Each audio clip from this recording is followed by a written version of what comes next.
விலை கேட்குறான் பாருங்க, அது ரொம்ப படுமோசமாக இருக்குது. இதுக்கு இந்த விலைக்கு கொடுத்து விட்டு இன்னொரு ஜோடி வாங்க முடியாது. அதனால் இவன் வெறுப்பு கொடுக்க இல்லை, மண்டைக்குள்ளே இந்த வெறுப்பு அப்படியே நிறைஞ்சிருச்சு. அங்கே வழியோட போகிறவன் கேட்டான், ஐயா சந்தைக்கு போகிறதுக்கு இதான் பாதையான்னு கேட்டான். சந்தைக்கு போகிறதுக்கு அவ்வளோதான் உங்கள்கிட்ட எதிர்பார்க்குறேன் நானும். இதான் கொடுக்கறது வாங்கிறது ஐயா. அவன் என்ன சொன்னான், போங்கடா அயோக்கிய பயலுவில், உங்களெல்லாம் தெரியும்டா எனக்கு, தவிட்டுக்கு பாதியாக கேட்குறீங்க மாடெல்லாம் விலை கொடுக்குறதில்லடா போங்கடான்னு.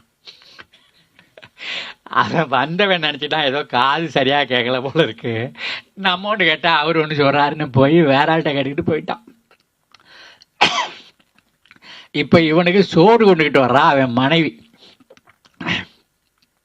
அவன் மண்டைக்குள்ள ஒன்று ஓடிக்கிட்டே இருக்குது. எத்தனை வருஷமாக இவருக்கு சமையல் பண்ணி போட்டாலும் ஒரு நாளாவது இந்த மனுஷன் வந்து வாய்க்கு ருசியாக இருக்குன்னு சொன்னது இல்லையே. அப்படி செஞ்சு தூக்கிட்டு வந்துட்டு இருக்கான். அவன் இறக்கிறத பார்த்துட்டு கையை கழிட்டு வர்றவன் அவனை சொல்லிட்டு வரான், எனக்கு கொஞ்சம் குடிக்க தண்ணி வேணும்.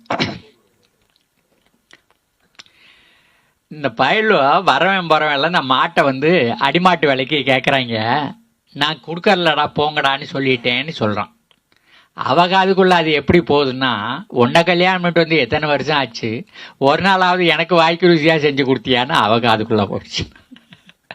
அவன் மூஞ்சியை ஒருன்னு வச்சுக்கிட்டு அந்த சோறகரெல்லாம் பரிமாறிட்டு பாத்திரத்தெல்லாம் கழுவிக்கிட்டு அவள் புறப்பட்டு வீட்டுக்கு போகிறான்.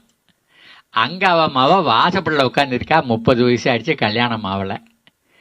அவள் என்ன நினச்சிருக்கிறா, நம்ம ஆய் எப்போ எத்தனை மாப்பிள்ளை வந்தாலும் அது சரியில்லை இது சரியில்லைன்னு குறை ஊட்டம்லாம் சொல்லி கல்யாணமே ஆகாமல் பண்ணிக்கிட்டு இருக்கா ஆளுங்களே.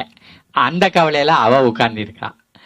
போகிற ஆய் சொல்கிறா, உங்கள் அப்பன்னு சொல்கிறான், நீ உனக்கு கல்யாணம் பண்ணிட்டு வந்து எத்தனை வருஷம் ஆச்சு, ஒரு நாள் கூட என் வாய்க்கு ருசியாக செய்யலேன்னு உங்கள் அப்பன் குறைப்பட்டுக்கிறான்னா.